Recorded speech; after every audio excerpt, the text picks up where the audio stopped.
Olá pessoal, boa tarde. Bora para o encerramento da nossa disciplina então, tá? Nosso tema é a nutrição animal ou manejo nutricional, né? E aí nós abordamos alguns aspectos introdutórios e o objetivo dessa aula de hoje é nós falarmos propriamente dito do manejo nutricional, tá? E aí nós iremos começar uma aula, vai ser um pouco longa, um pouco extensa, tá? Mas a gente vai abordar um pouco do manejo nutricional de bovinos, depois a gente vai avançar para o manejo nutricional de suínos, depois a gente vai falar um pouco sobre o manejo nutricional de aves e finalizaremos falando sobre o manejo nutricional de peixes, tá? Então é um material bastante informação. Vocês têm o material disponível no portal também para vocês fazerem um download e estudarem. O material do portal é um material mais completo, mais informativo, né? Porque a nossa aula aqui a gente foca num cenário um pouco mais técnico, um pouco mais prático, tá? E o material teórico, então, ele tem essa possibilidade da gente colocar mais conteúdo. Então, se você quer dar uma aprofundada no assunto, tu vai no material que está disponível lá no Aba, beleza? E o objetivo da nossa aula é o quê? É passar a informação, passar o conhecimento que é necessário para que vocês saiam desse curso, né, com condição técnica, né, para poder atuar profissionalmente como um auxiliar em agropecuária. Beleza? Pessoal, então, para poder ser um pouco mais objetivo, vamos começar falando então da nutrição de bovinos, tá? Ou do manejo nutricional dos bovinos. E o primeiro fator, o primeiro componente que nós temos que lembrar, tá? É a importância da água.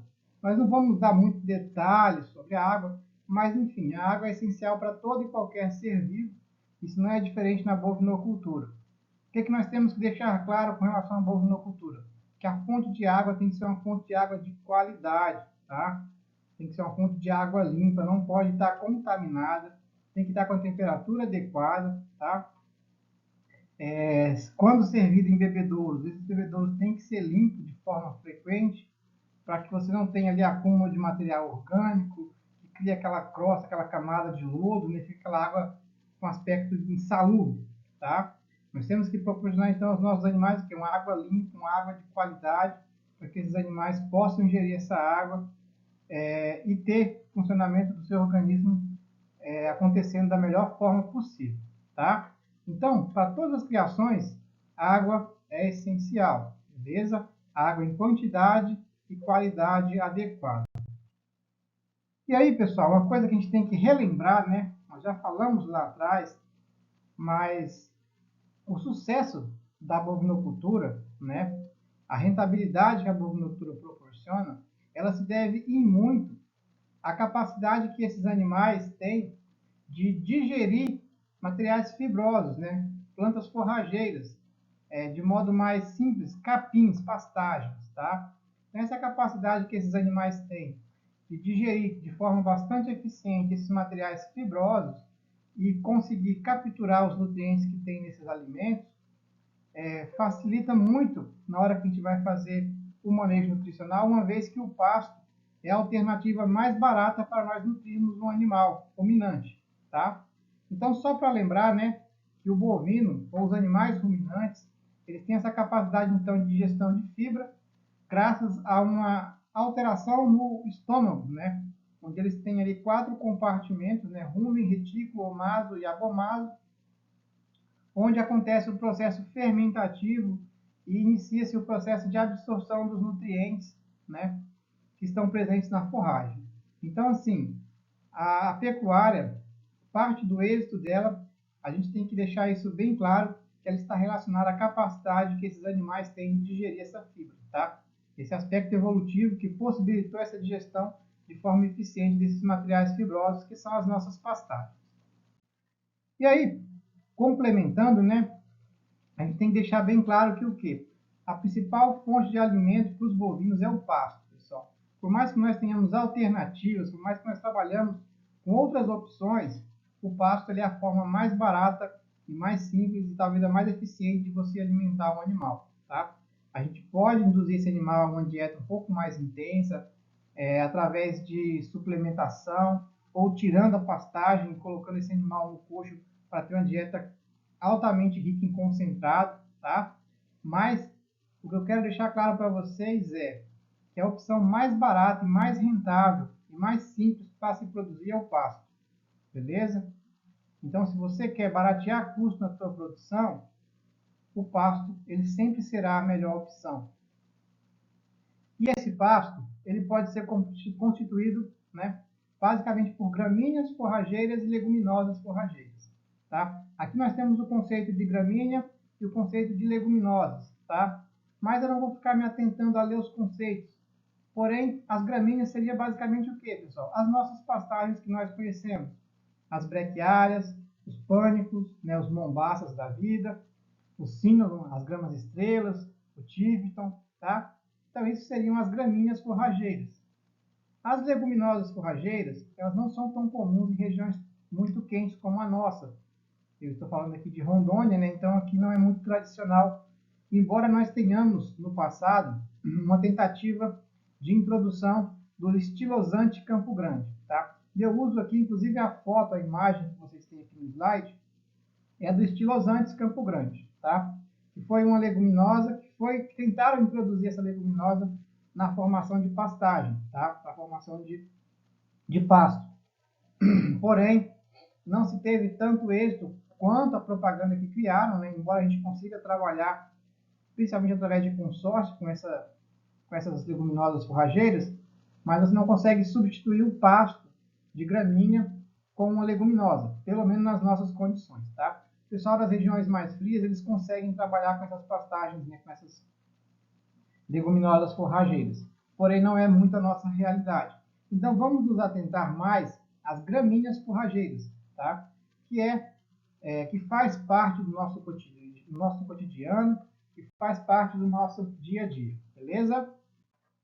Porém, pessoal, nós temos um pequeno problema, né? A principal fonte de alimento para a bovinocultura, que é o pasto, ela apresenta normalmente baixa qualidade e produtividade, tá? Isso se deve ao quê? Cerca de 70% das pastagens cultivadas, elas se encontram em algum estágio de degradação. E boa parte desses 70% se encontram em estágios avançados de degradação, tá? E o que é essa degradação, pessoal? É basicamente a queda acentuada de produção e produtividade de uma pastagem ao longo dos anos, tá? Em decorrência principalmente de um manejo inadequado, beleza? Então, assim, a pastagem, naturalmente, ela tem uma vida útil, tá? E aí, quando mal manejada, ela tende a acelerar esse processo de degradação, ou seja, ela vai perdendo a capacidade produtiva, ela vai produzindo menos do que ela conseguiria produzir se ela tivesse sido bem manejada, se ela tivesse sido uma pastagem bem formada e bem conduzida. E aí nós temos realidades como essa das imagens, tá? Creio que o pessoal que tem uma vivência mais rural consegue ter essa percepção, né?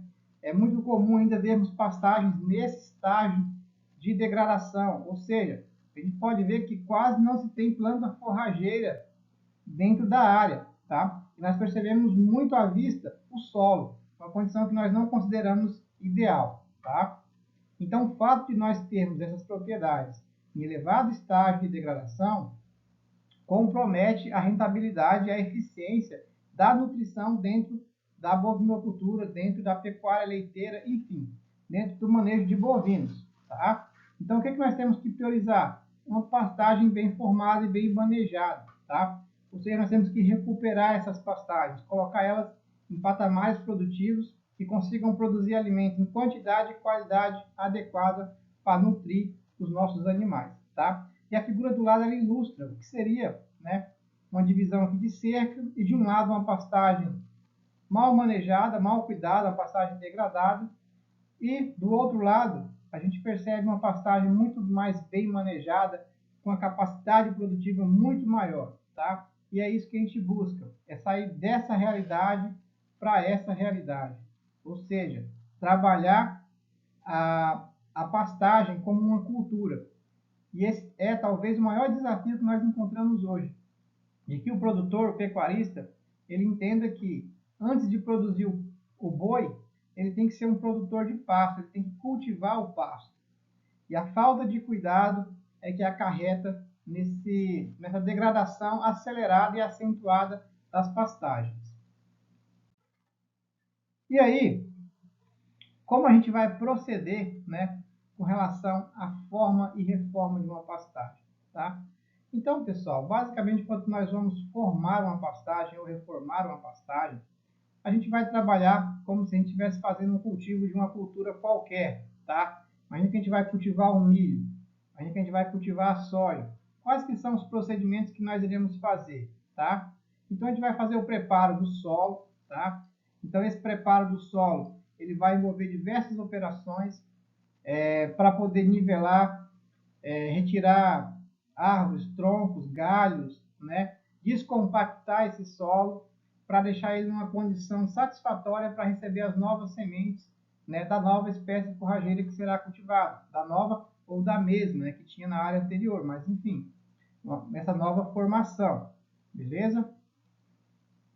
A imagem mais à frente ela ilustra, melhor, o slide aqui ele ilustra melhor essas práticas de manejo, tá? Então, o primeiro procedimento seria o quê? Fazer uma análise de solo, tá? Então, primeiro procedimento, fazer uma análise de solo para você ter um diagnóstico daquilo que a sua área precisa ou não. Posteriormente, com a análise de solo em mão, tu vai escolher a sua alternativa contra a mecanização agrícola, a forma que você vai mecanizar a sua área, tá? Então, você vai entrar com um subsolador, você vai entrar com uma grade pesada, com um arado, o que você tem disponível na propriedade, e qual o custo que isso vai gerar, tá? E aí tu vai traçar a tua estratégia de mecanização. O ideal é que a gente faça o quê? Uma operação para descompactação, ou com um arado, ou com um subsolador, e depois entramos então com uma grade pesada, e aí por último a gente vai entrar então com a grade niveladora para posteriormente semear a pastagem, semear a espécie forrageira, tá? Nesse processo de mecanização, entre a subsolagem, gradagem e a niveladora, a gente vai entrar com a adubação. Então, como a gente fez uma análise de solo, ou deve ter sido feita, a gente vai conseguir corrigir com calcário, corrigir o pH, corrigir a acidez, né? Então, a gente vai jogar calcário ou não na área, na quantidade apropriada. Vamos jogar os nutrientes, principalmente fósforo e potássio, beleza? Então, esses são nutrientes que, essencialmente, a gente tem que jogar na formação. E aí, posteriormente a essa etapa de mecanização e adubação, a gente vai entrar, então, com a semeadura da espécie forrageira. E com relação à espécie forrageira, nós não podemos dizer que exista uma espécie forrageira melhor, porque, assim, você vai ter que escolher a sua espécie forrageira a depender das suas condições, tá? Então, assim, se seu sistema for um sistema muito intensificado, tu vai entrar com adubação de cobertura de forma recorrente, tu vai fazer um manejo bem criterioso, tu precisa de um capim com bastante resposta à adubação, um capim que seja altamente produtivo quando manejado da forma correta, tu pode optar, por exemplo, por um mombaça, tá? Que é a nossa primeira opção. Se for um sistema mais tradicional, mais comum, né? Que você não vai ter aquele manejo tão intensificado, você vai fazer apenas algumas adubações de reposição e manejar ali a altura de entrada, a altura de saída para o pasto não perder, né, o potencial produtivo. Você pode optar então por uma brequiária, que é a pastagem mais comum e mais cultivada. Ou se tua área for uma área alagada, for uma área com muitas pedras, né, muito cascalho, tu pode tranquilamente optar por uma brequiária ou indícola. Ou se você trabalha com gado de leite, cabras leiteiras, e você quer uma pastagem com alta palatabilidade, com alto teor de proteína, tu pode trabalhar então com o síndon, né, que são as gramas estrelas e o tifton. Então, assim, não existe uma espécie forrageira melhor ou pior.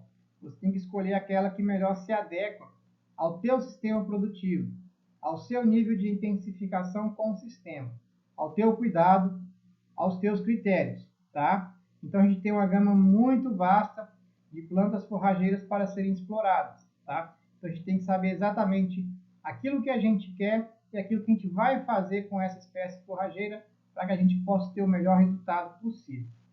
E aí, uma vez que o pasto está formado, nós vamos ter que fazer o quê? O manejo dessa pastagem, tá? Então, beleza, nós tínhamos uma pastagem degradada, reformamos ou formamos uma pastagem nova, e agora a gente tem uma pastagem nova, bem estabelecida, que a gente vai cuidar a partir de então, tá? E a gente vai fazer o quê? O manejo da pastagem. O que é o manejo da pastagem? Existe uma série de medidas, tá? Que a gente pode adotar como manejo. A gente vai falar de algumas ferramentas mais pontuais.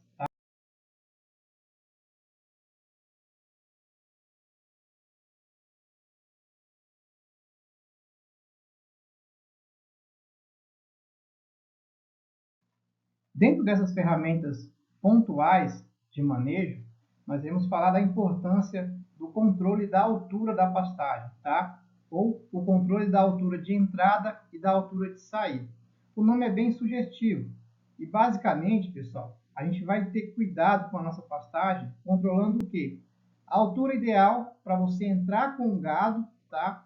Então aqui a gente tem a altura de entrada e a altura de saída, que seria a altura onde você vai retirar os animais da pastagem, tá?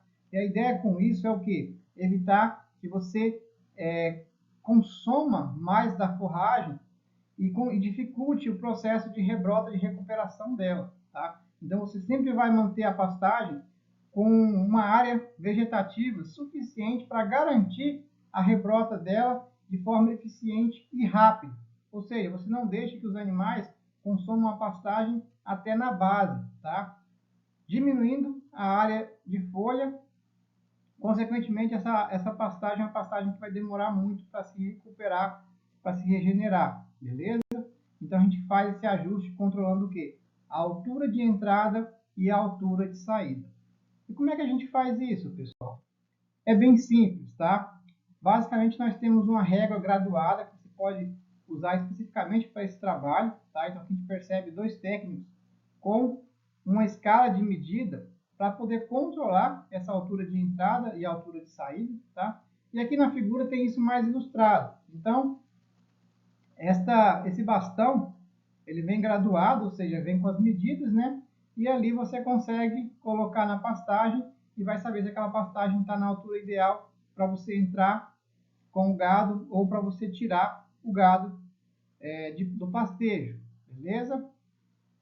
E aí, pessoal, cada forragem, cada planta forrageira, tá? Cada espécie de gramínea forrageira, ela vai ter uma altura ideal de entrada e de saída. Exemplo, né? O brequiarão, capim mais comum aí na região, ele tem uma altura de entrada de 25 centímetros e você vai retirar os animais quando tiver ali com a pastagem entre 10 a 15 centímetros, tá?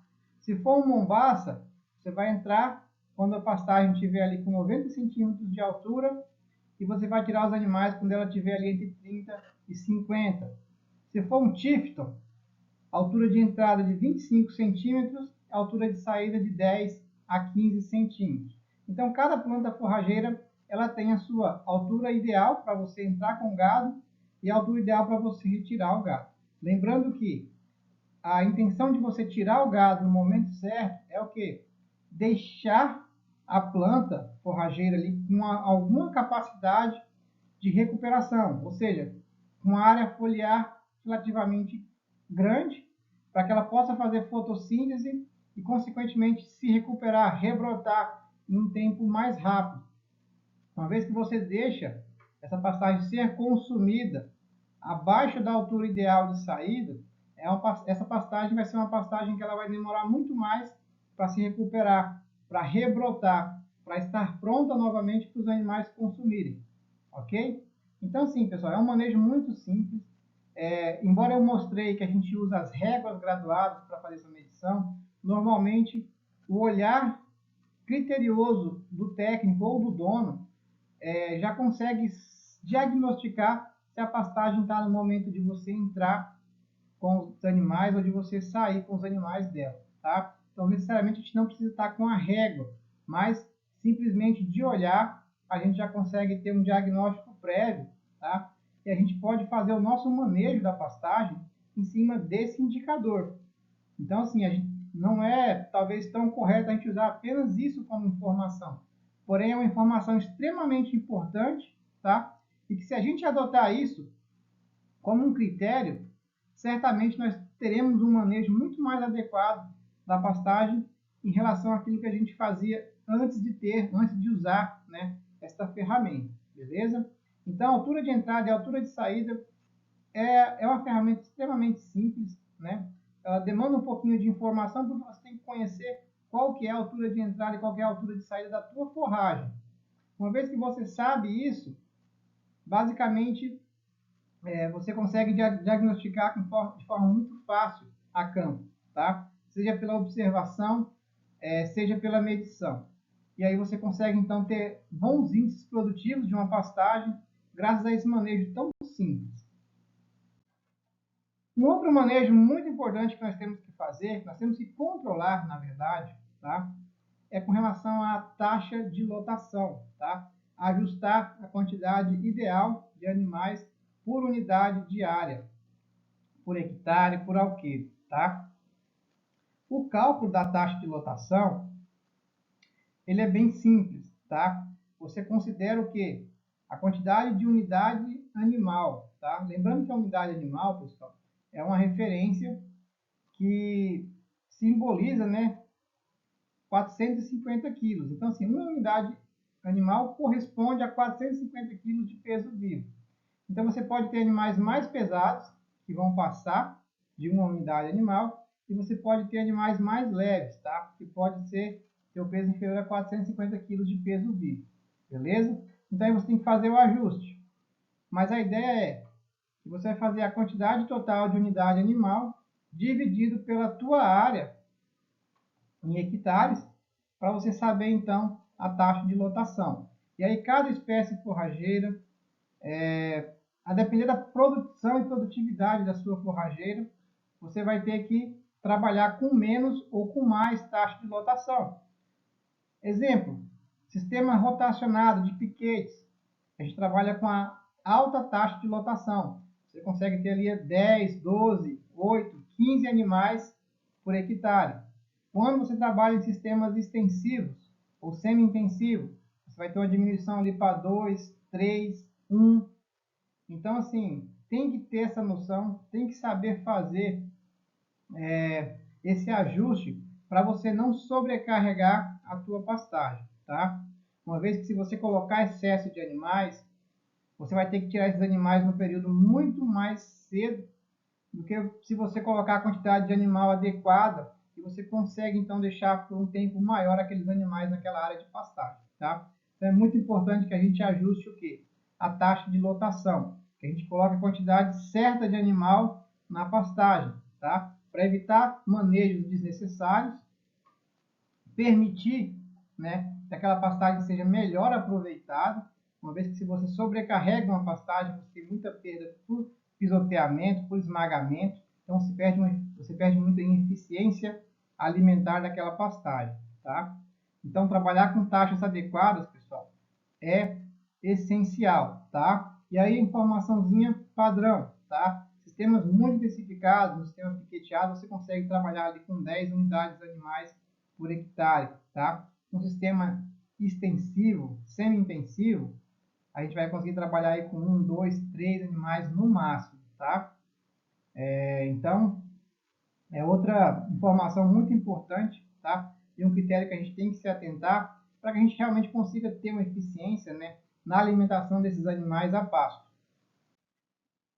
E aí, pessoal, lá no material de vocês, em PDF, tem alguns cálculos para vocês lá, tá? Para vocês fazerem algo um pouco mais técnico, se vocês assim quiserem, tá? Mas basicamente qual que é o procedimento que nós devemos fazer? Primeiro a gente tem que calcular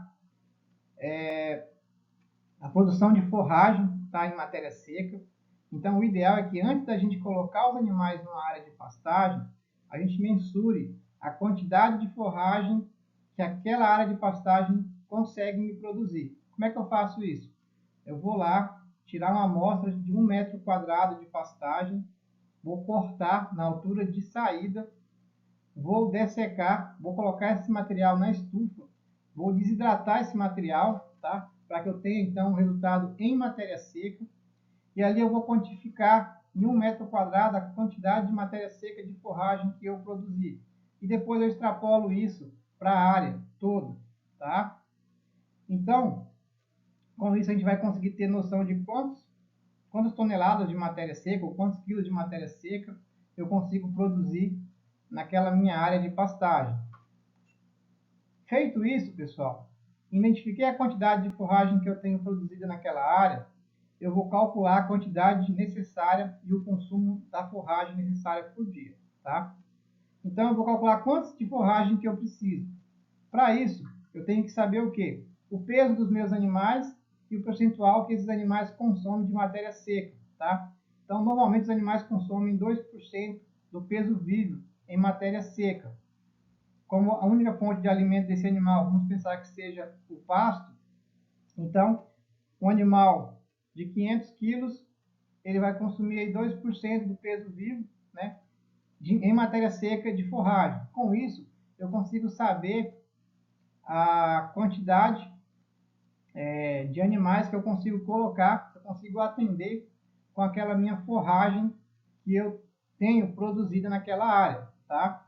E por último, a gente calcula a quantidade de animais que a propriedade suporta, beleza? Então, esses cálculos estão mais bem explicados, tá? E de forma um pouco mais criteriosa e mais detalhada lá no material em PDF. Eu não vou fazer os cálculos aqui com vocês, porque o conteúdo é muito extenso. E a gente pode acabar ficando uma aula muito cansativa, né?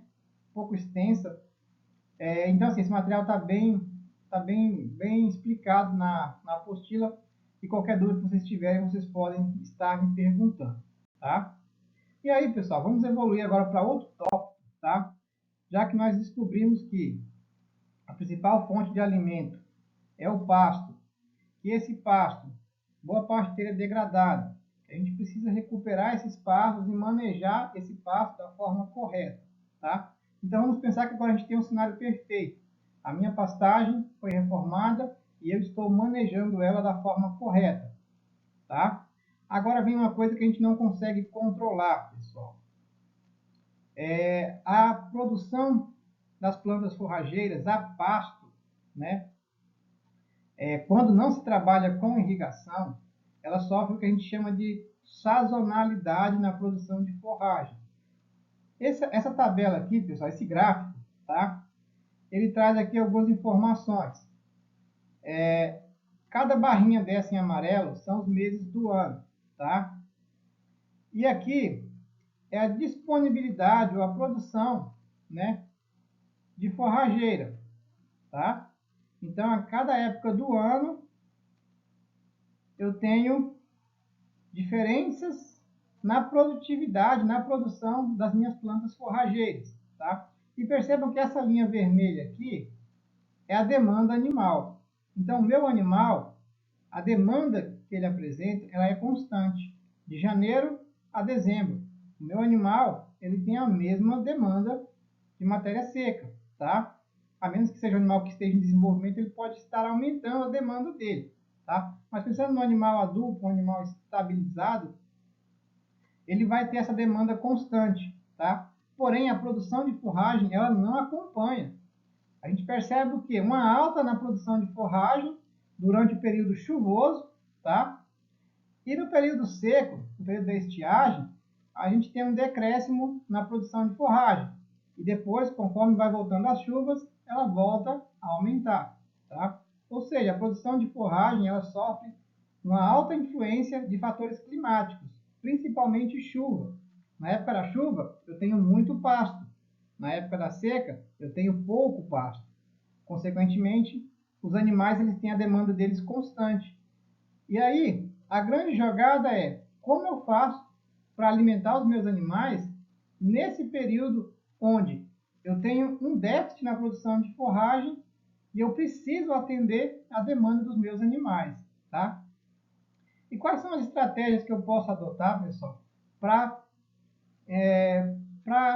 corrigir, né, ou para amenizar os efeitos da sazonalidade, ou seja, dessa interferência climática na produção da forragem? Nós temos basicamente duas estratégias. Melhor, uma estratégia que é o diferimento de pastagem, né? E uma outra técnica que é a conservação de forragem, tá? Então, são duas alternativas que nós temos. Dentro da conservação de forragens, a gente pode destacar a ensilagem, tá? E a fenação. A fenação a gente não vai falar muito, porque ela não é muito comum na nossa região. Porque na nossa região a gente tem uma dificuldade muito grande de fazer feno, porque a gente não consegue desidratar as plantas forrageiras, as gramíneas, tá? Então nós temos um ambiente com umidade relativa muito alta e o nosso período chuvoso é muito longo. Então nós não temos uma época do ano que a gente consegue desidratar essas plantas forrageiras ao ponto da gente conseguir obter esse feno de qualidade. Então quase não se faz feno, tá? Nas nossas condições, embora não seja impossível. Então vamos focar hoje no processo de ensilagem, tá? Vamos falar de forma rápida. E vamos falar do diferimento de pastagem, tá? Ou pastagem diferida, que é uma técnica bem simples, uma técnica extremamente simples, que permite, né, que nós consigamos fazer uma reserva de forragem para disponibilizar para os animais no período de escassez de forragem, no período seco do ano, tá? Que é o período mais crítico, quando a gente fala de nutrição de bovinos. E aí vamos para o conceito de diferimento, tá? Então, o pasto diferido é uma estratégia que consiste em retirar os animais de algumas áreas de pastagem da propriedade no final do verão ou no outono, para que esse pasto cresça e possa acumular forragem a ser utilizada no período da seca, tá? Qual que é a ideia aqui, pessoal? No final do período chuvoso, mais ou menos ali 90, 40 dias antes de encerrar o período das chuvas, eu vou retirar os animais de algumas áreas de pastagem para que essa pastagem ela rebrote, tá? Ela vai fazer aquilo que a gente chama de vedação de pastagem, ou seja, ela vai vedar, ela vai acumular matéria verde, né, e consequentemente matéria seca também. E essa pastagem vedada, tá? Essa pastagem diferida que a gente chama, ela vai ser utilizada então para a gente alimentar os animais no período da estiagem, no período da seca, tá? Então é como se fosse uma reserva de pasto que eu faço para os animais consumirem nesse período de estiagem.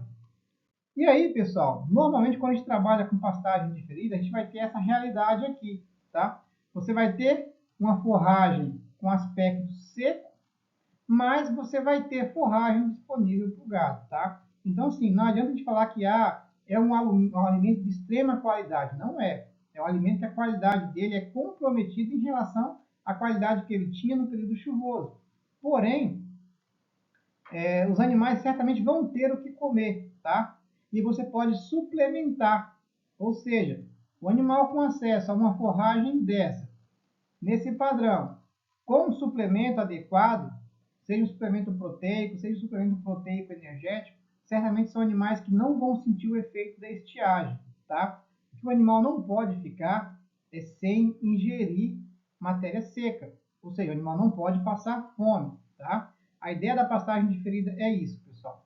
Fazer uma reserva de pasto, tá? Então, 90 a 40 dias antes do período que termina as chuvas, eu retiro os animais de algumas áreas de pasto para que esses pássaros possam ficar vedados, né, ou diferidos, para que no período da estiagem eu possa então colocar os animais para pastejo e esses animais então vão ter uma forragem para consumir, vão ter uma planta forrageira para consumir, tá? E aí eu vou suplementar esses animais e aí eu vou ter ali um resultado produtivo certamente bacana e bem satisfatório, tá? Então é uma técnica bem simples, né? Porém ela requer o quê? Você tem a área de pasto disponível. Você não pode estar com excesso de gado na propriedade e você tem que ter pastagens então disponíveis para serem diferidas, tá?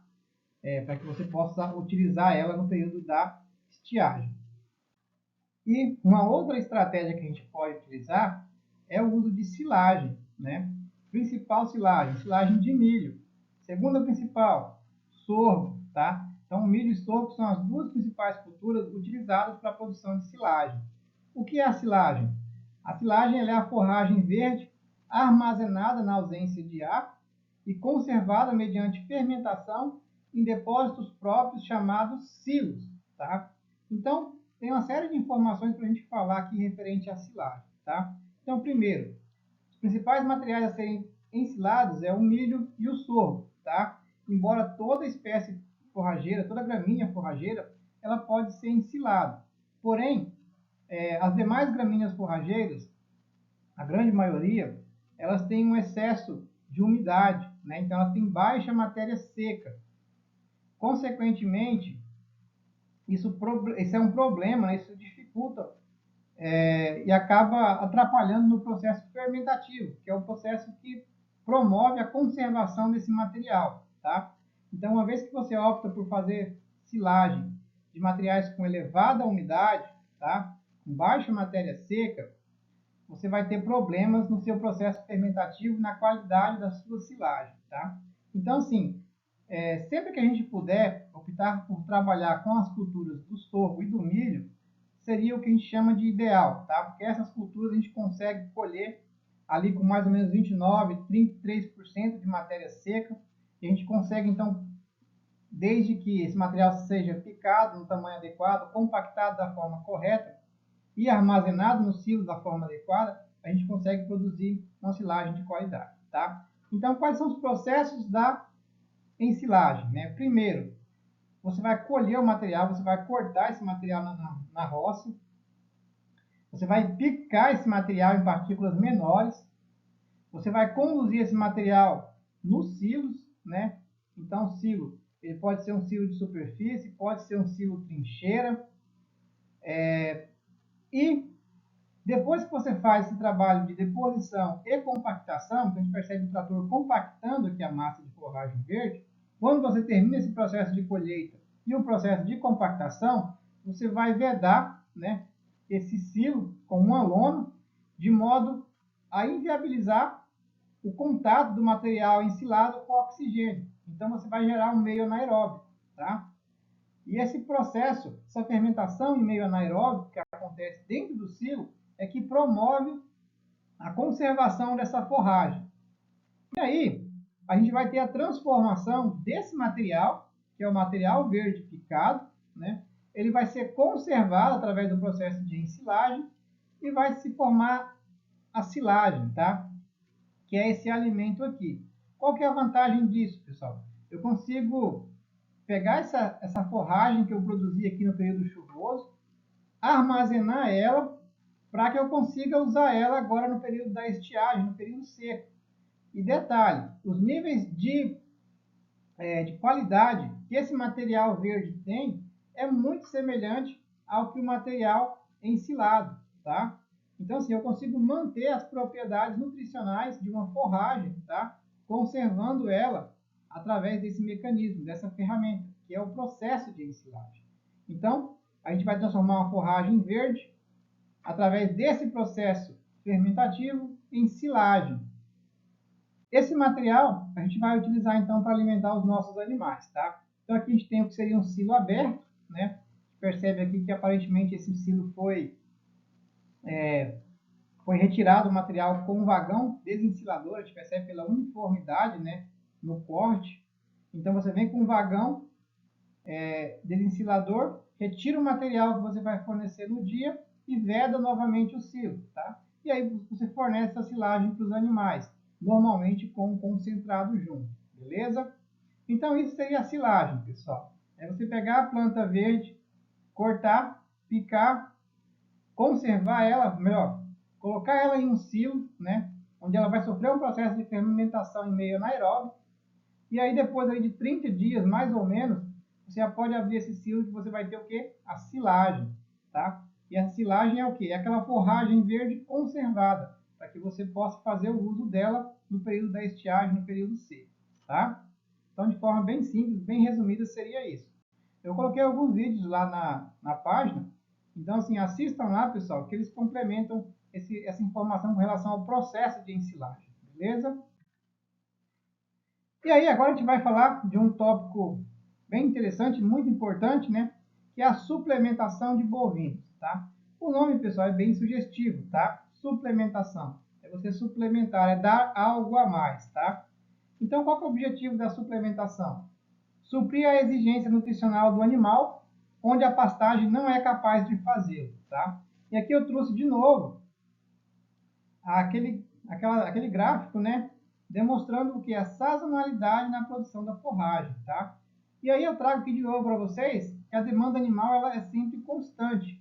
Só que a forragem, na época seca do ano, ela não produz em quantidade e qualidade suficiente. Então, no período da estiagem ou no período seco, é o período mais crítico onde eu vou ter que entrar com a suplementação, tá? Ou seja, eu vou ter que complementar a dieta desses animais, tá?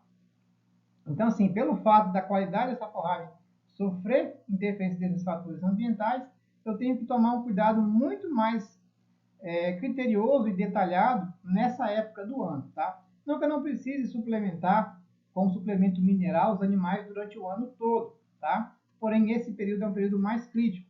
Normalmente é o período onde você vai trabalhar com suplementos proteicos, suplementos vitamínicos, suplementos energéticos, tá? Ou proteicos energéticos. Porque assim, você tem um animal que precisa de uma complementação, porque a dieta natural dele é uma dieta pobre, é uma dieta fraca, beleza? Até comento sobre aquela questão da pastagem diferida. Você tem uma forragem de baixa qualidade, então você tem que complementar, você tem que suplementar isso com as alternativas que você vai ter no mercado, tá? E aí, quais são as alternativas que nós temos de suplemento, tá? Os mais conhecidos, suplemento mineral, ou aquilo que a gente chama de sal mineral, tá? É um complexo ali com minerais, vitaminas, né? Esse sal mineral ele pode ser aditivado, tá? Ele vai conter ali alguns outros compostos para poder favorecer, beneficiar, enriquecer, né, a dieta do animal, tá? Esse pode ser um suplemento mineral com ureia, normalmente é o que? Suplemento mineral com a ureia para poder levar o teor de proteína, né? Fazer ele ficar com um teor de proteína um pouco mais elevado. Nós temos os suplementos especificamente proteicos e os proteicos energéticos, tá? Então, assim, no mercado a gente tem uma série de opções, pessoal. Tanto para que a gente possa fazer na propriedade, como comprar pronto, tá? Então, vai depender muito da quantidade que você está disposto a investir e das opções que você tem no mercado, tá? Mas o essencial é, pessoal, falando de nutrição de bovinos, animal nenhum pode ficar sem suplementação mineral, mesmo que seu pasto seja o melhor pasto do mundo, tá? Suplemento mineral é essencial para bovino em todas as idades, em toda a categoria, em todas as fases, não importa, tá?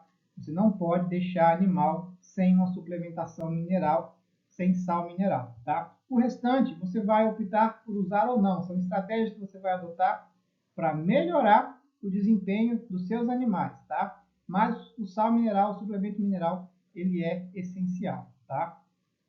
Então, assim, não se economiza na hora de suplementar com sal mineral o seu rebanho. Então, pessoal, a gente pode encerrar, né?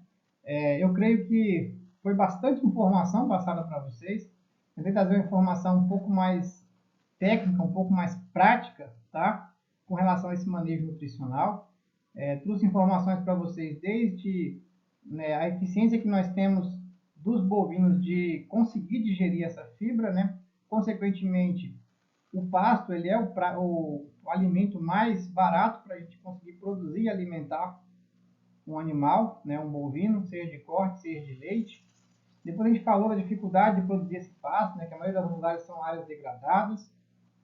Depois a gente evoluiu o quê? Para reformar ou formar uma pastagem. Depois a gente falou sobre o manejo correto da pastagem. E por último a gente falou de ferramentas, né, que a gente pode estar adotando para poder diminuir o efeito da seca, da estiagem, né? A gente tem uma queda na produção de forragem durante o período seco. E a gente pode então usar algumas ferramentas, algumas estratégias para poder compensar, complementar, né, esse período tão crítico. Então, assim, eu creio que ficou bem explicado, foi bem construtivo a forma que esse material foi construído. E qualquer dúvida que vocês tiverem, podem postar lá no fórum, tá? A gente vai avançar agora, pessoal, para o nosso conteúdo de manejo nutricional na suinocultura. E aí, o que a gente pode falar de suínos, pessoal? Novamente, eu vou reforçar para vocês a questão da água, tá? Então, assim, a água ela é essencial para todos os animais de criação. Água em quantidade e qualidade, tá? Lembrando que suínos, normalmente a gente trabalha com esses bebedouros automáticos, tá? Ou automatizados. São bebedouros tipo chupeta ou tipo nipple. tá? Existem diversos modelos, tá? E diversos, e a gente tem que cuidar, porque assim, existem modelos específicos para animais maiores, para animais menores, com vazão maior e com vazão menor. Nós temos que escolher o bebedouro adequado para cada categoria animal, tá? Então, pessoal, só para reforçar, tá? Água em quantidade e qualidade, beleza? Não se economiza com água dentro de um sistema de criação, seja de aves, seja de bovinos, seja de suínos, enfim, água é essencial, tá? E aí, bora relembrar um pouquinho sobre o sistema digestório do suíno, tá? Ele começa aqui pela boca, o animal vai ingerir, né, o alimento. Esse alimento vai entrar aqui pelo estômago, vai ficar um tempinho aqui no estômago. Depois ele começa a ir para os demais compartimentos, né? Duodeno, jejúno, ilho, tá? Aqui no jejúno, pessoal, o intestino delgado aqui, ó, é onde acontece basicamente a principal etapa de absorção, tá? É onde o nutriente vai ser mais absorvido, aqui no jejum, tá? Ele já começa a sofrer esse processo de absorção aqui no duodeno, né? Mas aqui, até pela superfície, pela área, a superfície de contato, né? A área de contato que esse alimento vai ter com o intestino do animal, é aqui que você vai ter o potencial, né, maior de absorção, tá? E aí, depois o alimento vai para o ilho e vai até chegar, né, ao reto, depois ao ânus, tá?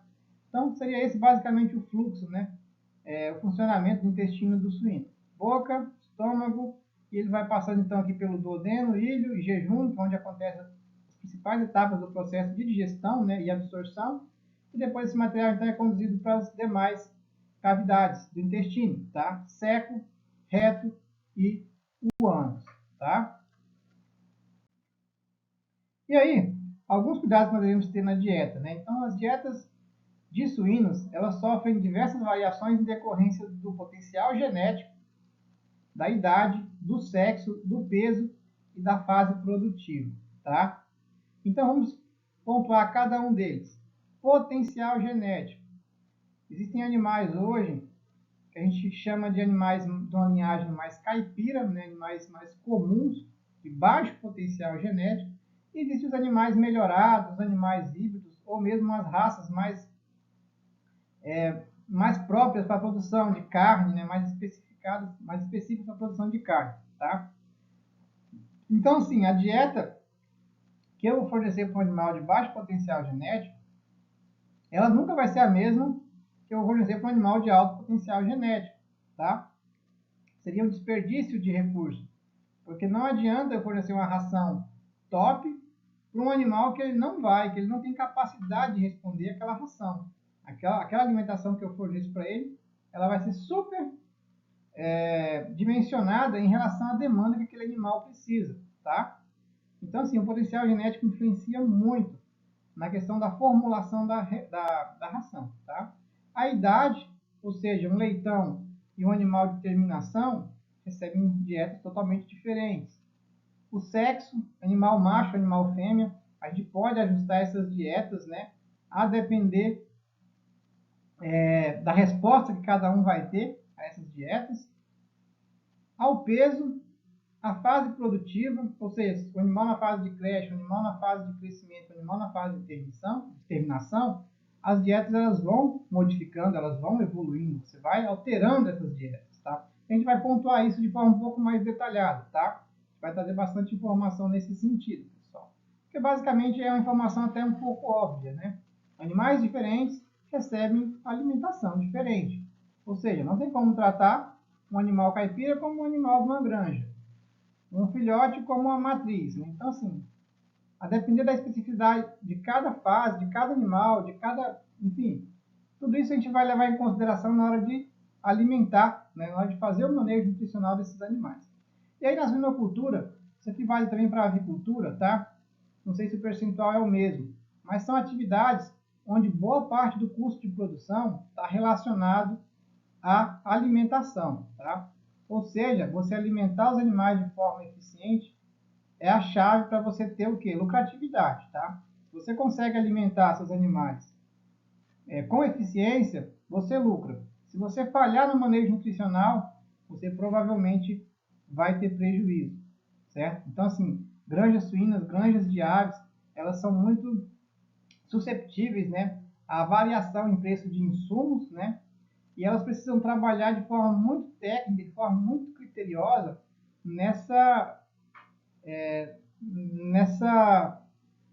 nesse controle, né, nessa eficiência alimentar. Ou seja, saber exatamente aquilo que está sendo consumido e aquilo que realmente está sendo convertido, né, em carne, em proteína. E para isso, né, a gente usa um indicador, né, um índice, que é o que? A conversão alimentar. A conversão alimentar é uma informação extremamente importante numa granja, tá? Tanto suína quanto de aves. O que é a conversão alimentar? É a relação entre aquilo que o animal ingere, tá? E aquilo que ele ganha de peso.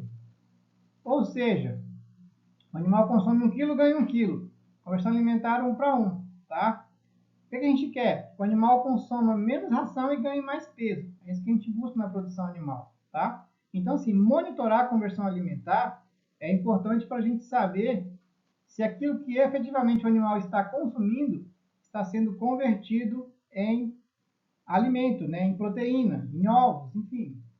É aquilo que a gente quer produzir, né? Então, eu preciso saber se aquilo que eu estou fornecendo para o meu animal está sendo convertido, está sendo devolvido em forma de ou de carne ou de ovos, pensando na granja de postura, tá? E aí, com relação aos principais ingredientes, pessoal, para suínos, né? Basicamente, a gente vai ter aqui como alimento energético o milho e o sorgo, né? Lembrando que o sorgo tem uma certa restrição por causa da presença lá do tanino, mas existem hoje variedades com baixo tanino ou até isenta, né? Então, assim, a gente pode tranquilamente usar milho ou sorgo como uma fonte energética. Como fonte proteica, a gente trabalha mais comumente com farelo de soja, né? É o mais utilizado. Então, a gente trabalha com farelo de soja como fonte de proteína e normalmente com núcleo, né? Núcleo específico para cada categoria animal. Então, você vai ter um núcleo ali para matrizes, um núcleo para leitões na creche, um núcleo para leitões no crescimento, um núcleo para leitões na terminação. Enfim, tem uma diversidade muito grande, tem portfólios muito grandes de núcleos específicos para cada categoria, para cada fase do animal, tá? Então, esses seriam os principais ingredientes para você formular uma dieta, uma ração para um suíno, tá? Basicamente o quê? Um alimento energético, normalmente o milho, um alimento proteico, ingrediente proteico, normalmente o farelo de soja, e o núcleo que completa, né, que complementa essa dieta, tá? E aí, pessoal, o que muda numa dieta de um leitão até ele ficar pronto para o abate, para a terminação, tá? Então, imagine a evolução desse leitão até ele se tornar esse animal aqui, tá? O que a gente muda na dieta? Os ingredientes são os padrões, tá? Farelo de soja, milho e o núcleo, tá? A gente vai ajustar o núcleo, é claro. Então, assim, o núcleo da creche é um, o núcleo do crescimento é outro, o núcleo da terminação é outro, tá? Então, o núcleo a gente sempre ajusta. Porém, o que a gente mais percebe, a mudança mais drástica que a gente faz na dieta, é o quê? É o ajuste da proteína e da energia. Ou seja, à medida que esse animal ele cresce, tá? Ele deixa de ser um leitão e vai se tornando um animal adulto, a gente aumenta a quantidade de energia e diminui a quantidade de proteína, tá? Então, um leitãozinho como esse, ele começa recebendo aí seus 25% de proteína e ele vai chegar aqui na terminação consumindo mais ou menos 10% de proteína, tá? Por que a gente vai fazer essa diminuição, pessoal, da proteína? Basicamente para abaixar custo, tá? Uma vez que quanto mais esse animal vai crescendo, ele chega num ponto aqui que ele para de responder, ele começa a cair o desempenho, tá? Então a gente vai diminuindo essa proteína porque ele deixa de responder a essa proteína, beleza? E aí, consequentemente, a gente acaba barateando o custo, tá? Então, assim, a principal mudança que a gente faz na dieta dos suínos, além de trocar o núcleo por núcleo específico, é esse ajuste de proteico energético, tá? À medida que o animal cresce, a gente diminui o ingrediente proteico e aumenta o energético, tá? Visando o quê? Baratear a dieta, diminuir o custo de produção desse animal, tá? Uma vez que à medida que ele vai crescendo, ele se torna menos responsivo à alimentação. E aí, nós temos alguns cuidados específicos, né, em animais específicos. Principais dietas específicas que a gente trabalha dentro de uma suinocultura. A dieta da matriz, tá? Pensando na matriz aqui parida, né? E a dieta dos filhotes, tá? Que a gente tem que se atentar bastante. Com relação à matriz, pessoal, quais são os cuidados que a gente tem que ter na dieta das matrizes, tá? Primeiro, a gente vai fornecer aproximadamente 2 kg de ração dia, tá? Para a matriz. Lembrando que a gente viu lá no início da disciplina aqueles conceitos de energia basal, né?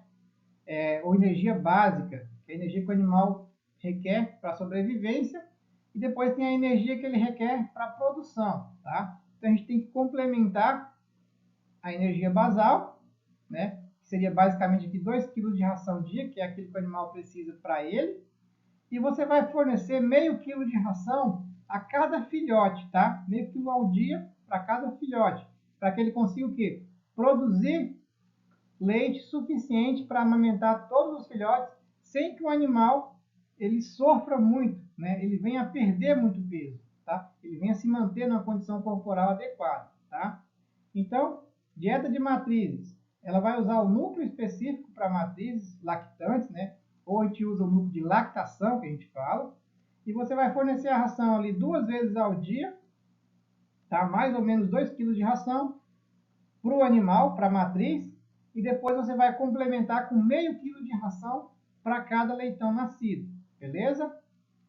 Então, assim, uma fêmea para 10 leitões, você vai fornecer 2 quilos, que é a ração que ela consome, mais 5 quilos, que é a ração para os filhotes. 5 quilos dividido em 2 vezes ao dia, pelo menos, tá? Lembrando que o arraçoamento de matrizes paridas, matrizes lactantes, você pode dividir até em 4 vezes, tá? Para poder melhorar a eficiência alimentar desse animal, tá bom?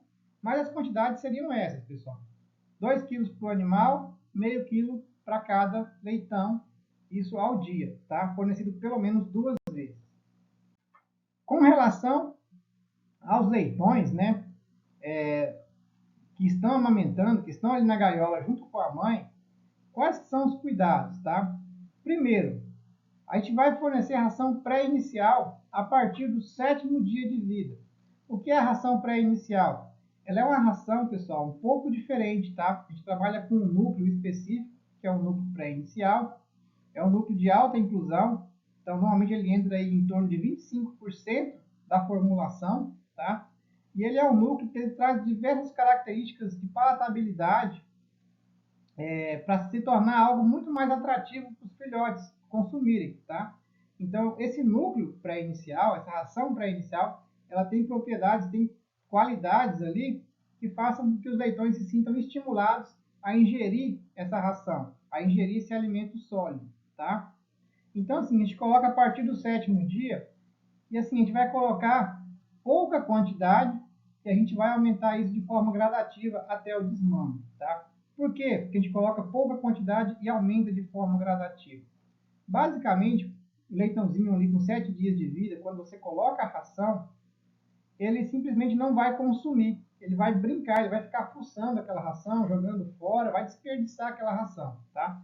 Mas isso faz parte do processo de adaptação. E aí, aos poucos, ele vai ganhando o hábito de ingerir essa ração. Esse leitão com 10, 12 dias, ele já vai ter um hábito frequente de comer aquela ração, de ir ao coxo consumir ração.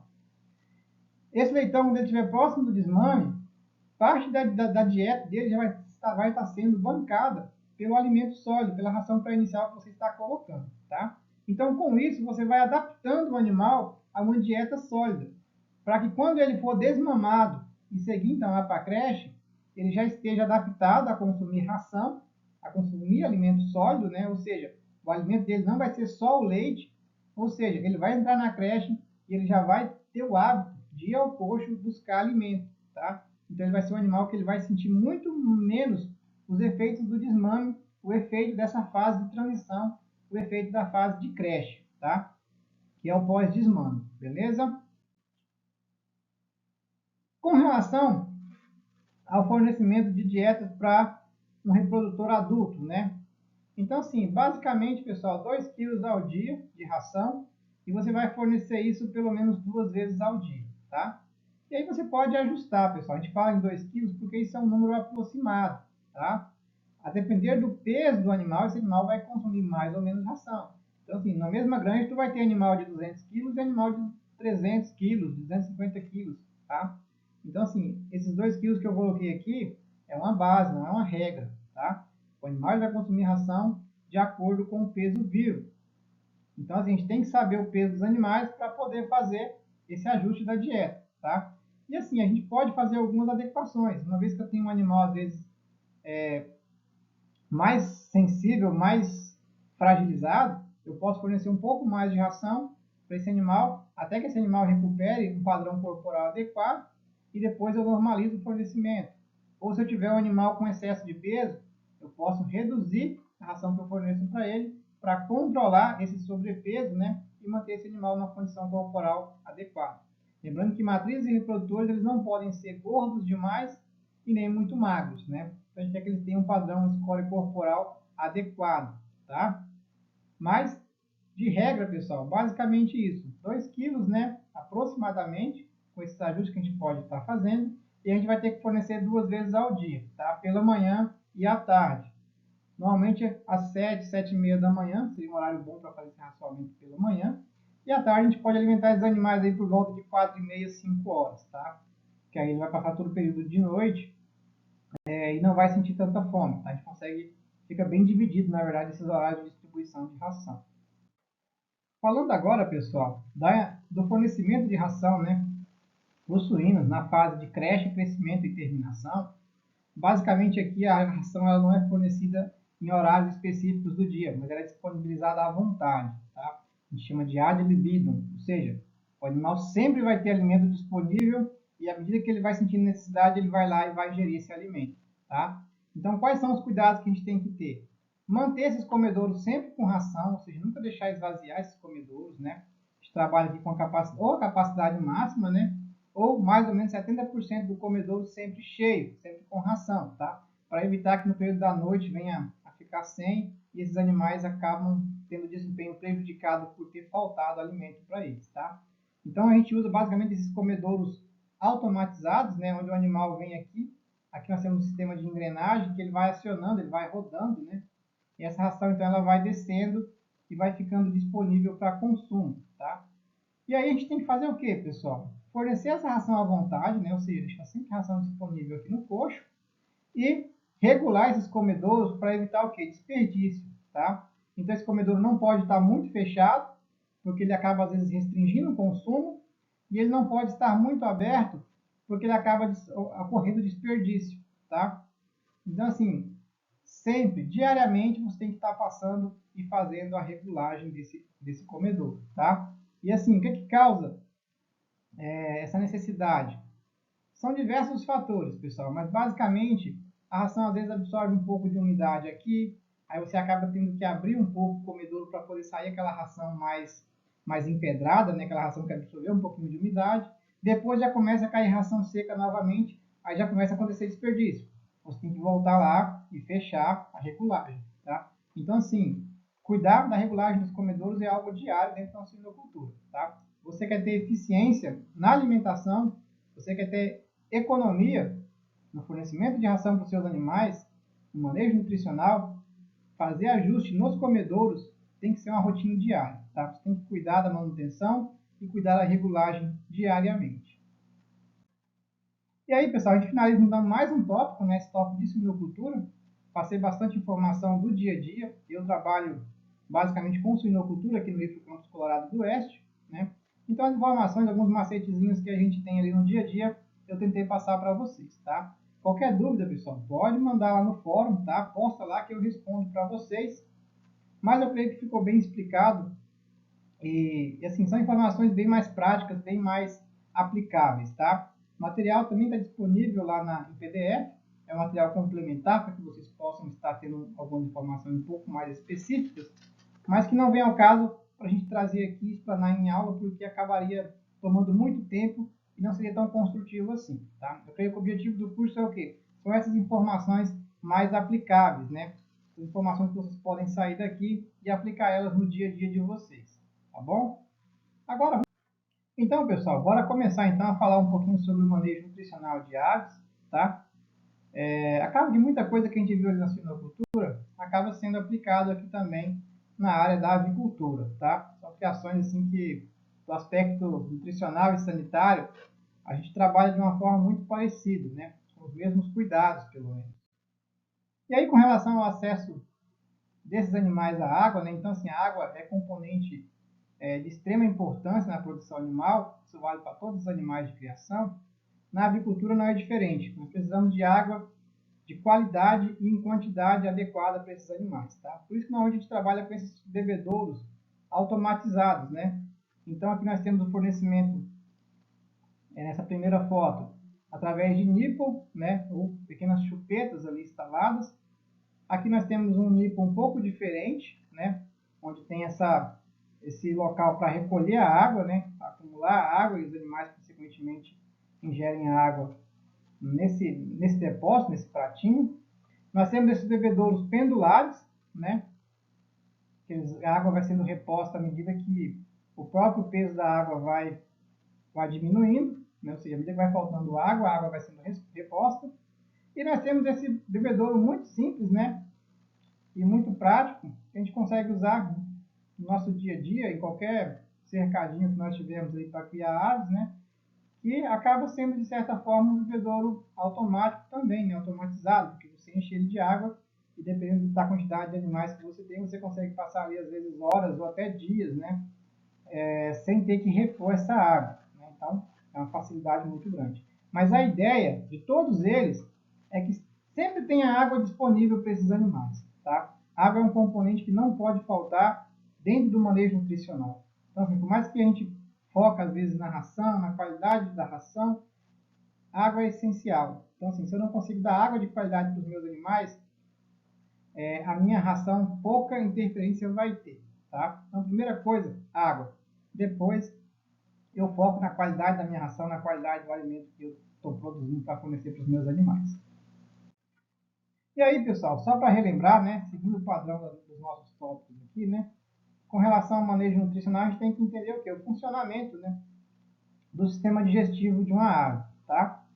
E aí as principais diferenças se devem ao quê? Ao animal não ter boca, ele tem um bico, né? Então o animal ele ingere através do bico. Esse alimento vai ser depositado no papo, que é outra coisa também que a gente só percebe nas aves, né? Esse papo, ele funciona como um pré-estômago. O alimento então vai ficar depositado aqui dentro, começando a receber ali, como a ave não saliva, né? Esse alimento não fica tempo retido na boca do animal. Então, aqui no papo, esse alimento vai ser preparado para o processo digestório. Então, aqui ele começa a ser umedecido, começa a receber algumas enzimas, né? Então, ele começa a ser preparado para os próximos passos, tá? Posteriormente, esse alimento sai do papo e vai para o proventrículo, tá? O proventrículo é onde acontece a digestão química, tá? A digestão propriamente dita. E como o animal não mastiga, pessoal, a ave ela tem a moela, tá? E a moela é responsável, então, por fazer essa mastigação, fazer essa digestão mecânica, quebrar as partículas que esses animais ingeriram, tá? E o restante, pessoal, segue o fluxo de um sistema digestório comum até chegar à cloaca, né? Que é o local onde o animal vai excretar os dejetos, beleza? A principal diferença, então, com relação ao papo e essa divisão do estômago entre o proventrículo e a moela. O proventrículo fazendo a digestão química e a moela essa digestão mecânica, essa quebra, tá? E o que a gente quer na avicultura é o que, pessoal? É produção de carne, né? Ou produção de ovos, tá? E aí, tanto quanto na suinocultura, nós vamos nos preocupar muito, pessoal, com a eficiência alimentar, ou seja, com a conversão alimentar. O que esse animal está ingerindo de alimento para me produzir, seja carne, no caso do frango de corte, seja ovos, no caso de uma galinha de postura, tá? Então, a conversão alimentar ela é um indicador que sistemas de produção mais tecnificados têm que obrigatoriamente ficar atentos, tá? porque assim, é uma informação extremamente útil para você ajustar dietas, para você escolher o momento adequado de você abater esses animais, né? Ou de você manter esses animais por mais tempo. Então, assim, uma série de decisões que você pode tomar dentro da sua propriedade vai ser baseado nos indicadores, tá? E especificamente na conversão alimentar, que é um dos mais importantes. Beleza? Com relação aos ingredientes, nós temos basicamente aquilo que a gente tem lá na suinocultura, tá? Um nutriente, né? Um alimento, na verdade, energético, tá? Normalmente milho e sorgo. Um alimento proteico, né? Geralmente farelo de soja. E os núcleos, né? Os núcleos específicos para cada categoria animal. Então, a ave de costura tem um núcleo específico para ela. O frango de corte ele vai ter núcleos específicos a depender da fase, né, de corte que ele se encontra. Inicial, crescimento, terminação. As aves de postura também, pessoal, elas têm núcleos específicos a depender da idade do animal, tá?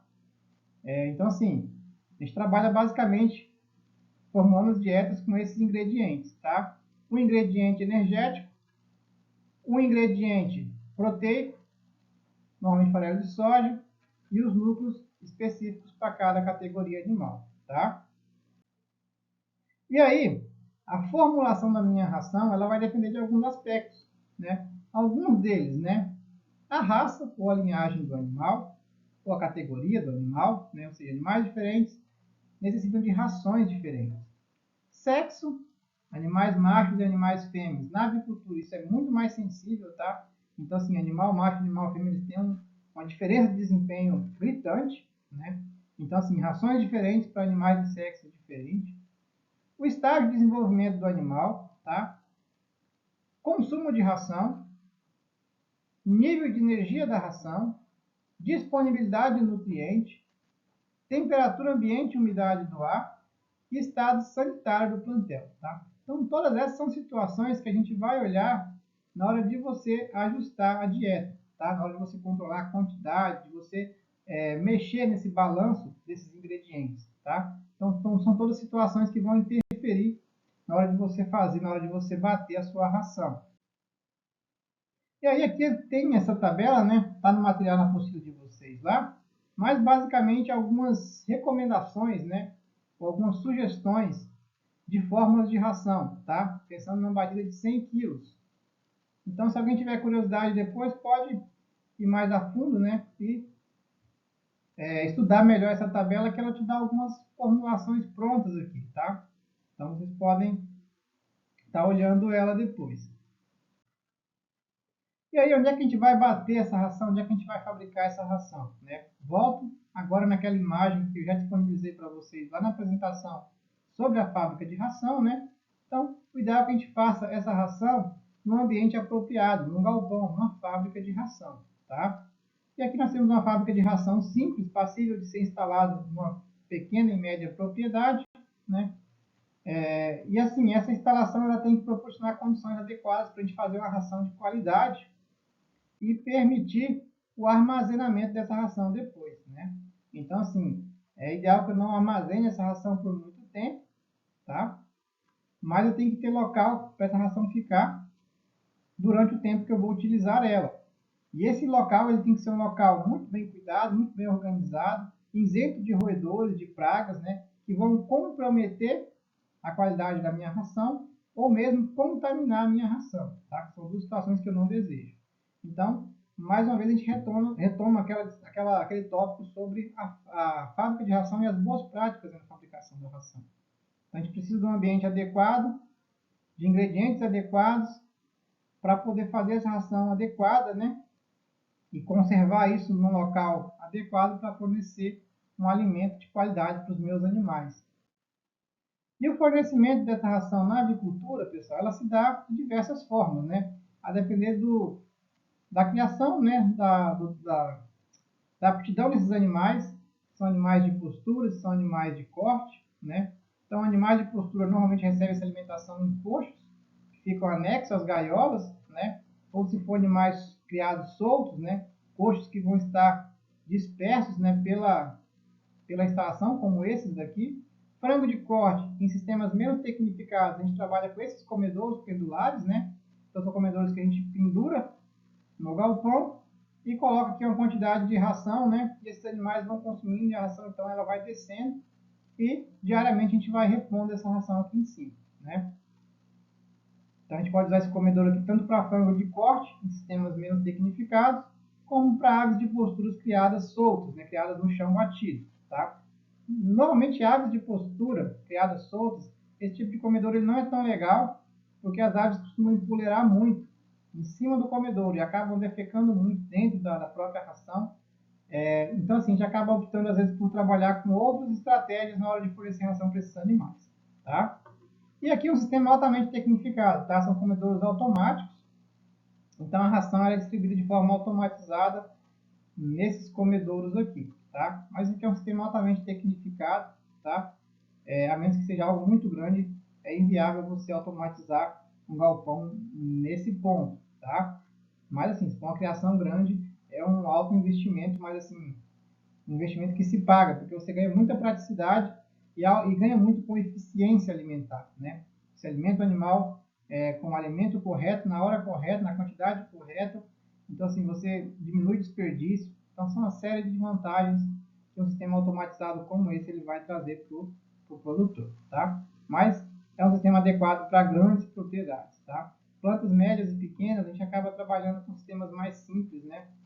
Que requer menos investimento e que a gente acaba, então, necessitando um pouco mais de mão de obra, mas é um sistema que acaba se pagando pela simplicidade e pelo custo na hora da implantação. E aí vamos falar de forma bem rápida, pessoal, para não passar batido, né, com relação à nutrição de peixes, tá? O primeiro ponto, pessoal, que a gente vai falar sobre o manejo nutricional na piscicultura é sobre os critérios para escolher a ração, tá? Primeiro critério, escolher a ração com base na idade do animal, tá? Então, animais juvenis, alevinos, vão receber ração específica e apropriada para essa fase de desenvolvimento do animal.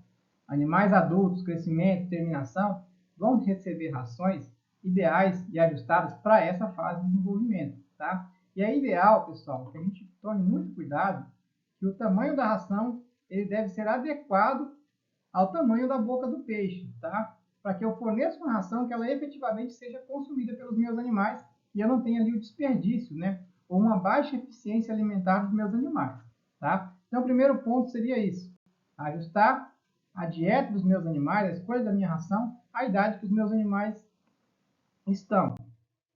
Segundo ponto é entender o hábito alimentar dos meus peixes. Então, dentro da piscicultura, a gente tem uma diversidade muito grande de espécies trabalhadas. Algumas carnívoras, outras se alimentam de frutas, outras se alimentam de plantas, né? Ou de plânctons. Enfim, eu tenho que entender essa diversidade e saber qual que é o hábito alimentar do peixe que eu estou trabalhando, tá? Outro ponto é saber com relação à palatabilidade ou à aceitação que os meus animais vão ter com essa ração, tá? Essa ração tem que ser uma ração que os peixes consumam ela, tá? Então, comecei a jogar, às vezes, ração ali na água. Os peixes não estão indo consumir essa ração, pode ser um indicativo de baixa palatabilidade. Por algum motivo, às vezes uma contaminação ou uma ração de baixa qualidade, acaba que os animais, então, não estão consumindo essa ração. Então, a gente tem que ter o quê? Certificar com relação à aceitação desse alimento por parte dos meus animais. E aí, outro ponto muito importante é a característica física da ração, né? Ou seja, essa ração ela precisa flutuar, pessoal. Ração na piscicultura, a gente quer uma ração que fique flutuando, a gente não quer uma ração que emerja, que afunde, tá? Então é muito importante escolher uma boa ração que ela atenda esses critérios, né? Para que eu possa ter um alimento de qualidade para fornecer para os meus animais e, consequentemente, eles me possam proporcionar um desempenho satisfatório. E aí um ponto importante é com relação à forma que eu vou distribuir, eu vou fornecer essa ração nos meus tanques, tá? Aqui nós temos duas situações. Na figura A, nós temos o que seria ideal. Na figura B, uma condição reprovável, tá? O que seria reprovável, pessoal? Eu distribuir a ração apenas em um ponto do meu tanque, tá? O ideal é eu distribuir essa ração em vários pontos, tá? Então, distribuir essa ração de forma uniforme no meu tanque, tá? para que eu possa dar a possibilidade de que todos os meus animais tenham acesso a esse alimento.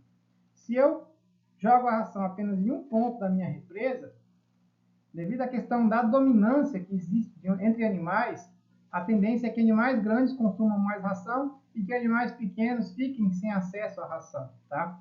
E aí eu tenho cada vez mais uma disparidade do meu lote. Não é isso que eu quero, tá? Então, assim, a forma que você fornece esse alimento dentro dos tanques, ela é fundamental para que você tenha o quê? Uniformidade do lote, tá? Então, às vezes, você chegar na propriedade e perceber, verificar animais muito grandes e animais muito pequenos, podem ficar atentos que provavelmente o arraçamento vai estar sendo feito em poucos pontos ou apenas um ponto do tanque, tá? O que é uma condição que a gente considera reprovável, que a gente não, a gente tenta corrigir de modo a distribuir essa ração de forma mais uniforme para garantir que esses animais, todos eles possam ter acesso ao alimento e manterem um padrão igual de desempenho.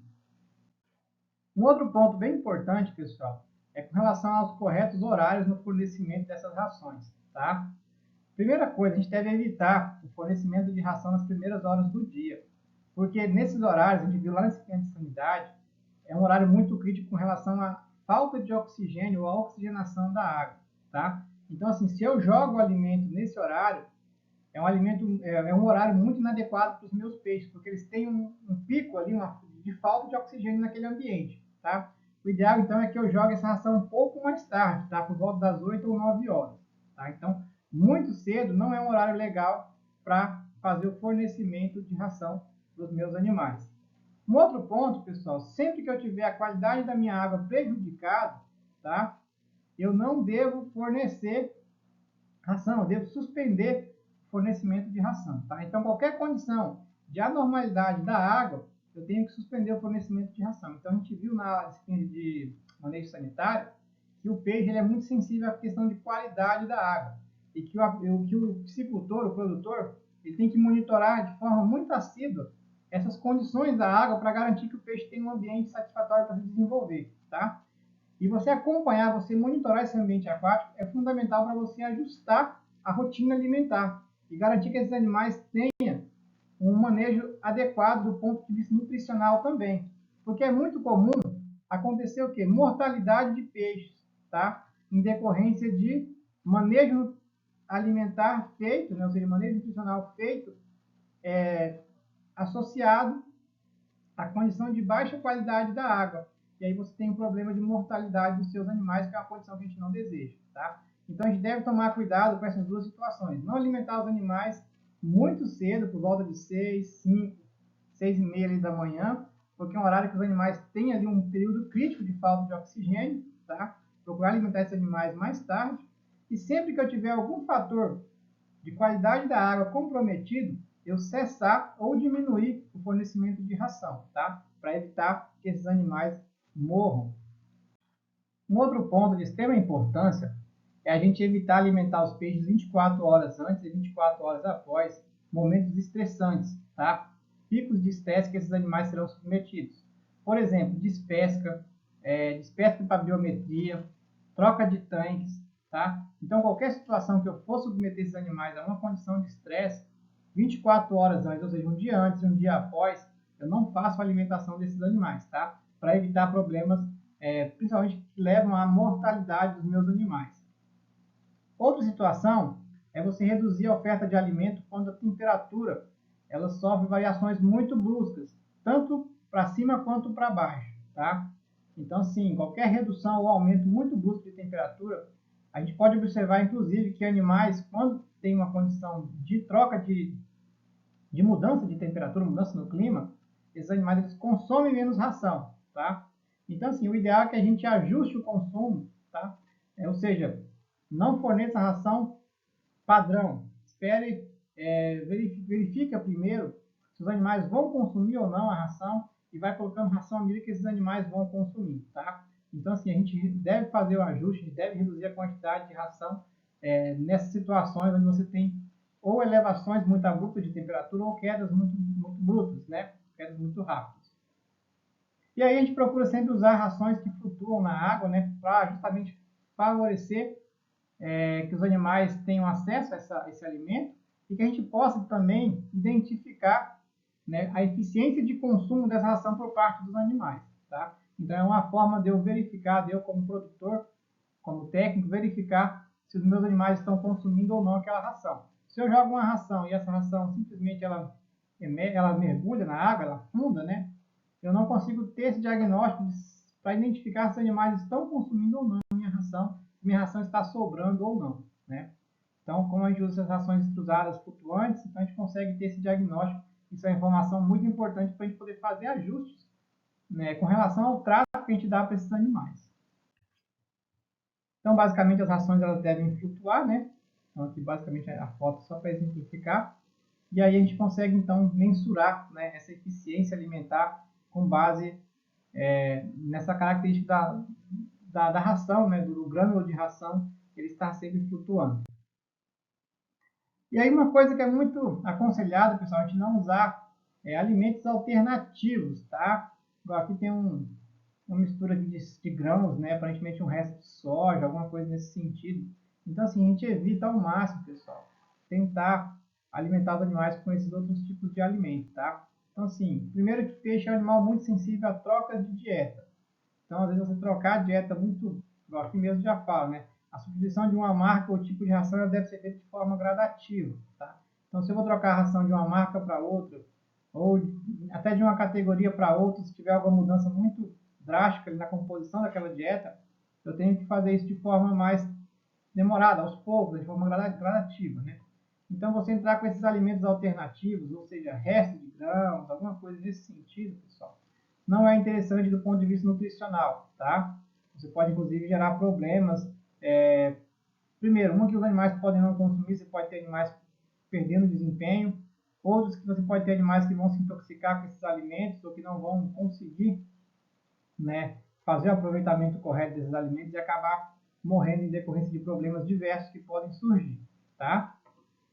E a gente sempre deve descartar as rações, tá? Que não estejam, enfim, preservadas, mantidas, que estejam com qualidade em dia, tá? Então, às vezes você está lá no estoque de ração, tem um saco lá que está com ração podre, ração carunchada, com mofo, né? Então, a gente tenta não trabalhar com essas rações, a gente deve descartar essas rações e evitar ao máximo de colocar essas rações para os meus animais consumirem, tá? Afinal de contas, peixe é um animal muito sensível. Então, qualquer alteração que nós fazemos na dieta, esses animais podem responder de forma negativa, inclusive vindo a óbito, né? Morrendo. E aí, a gente vai trazer mais à frente, pessoal, vou trazer a tabelinha aqui, que traz com relação ao manejo alimentar, né? O manejo alimentar ele é feito basicamente considerando o peso vivo do animal, tá? E aí a gente vai usar as rações, as dietas apropriadas, né?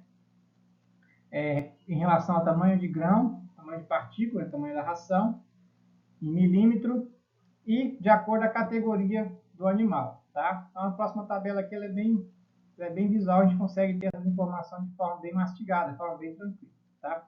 Então aqui ela traz aqui o peso, né, na fase de recria, o peso do animal entre 500 e 700 gramas, a taxa de alimentação é 20 a 10% do peso vivo, né?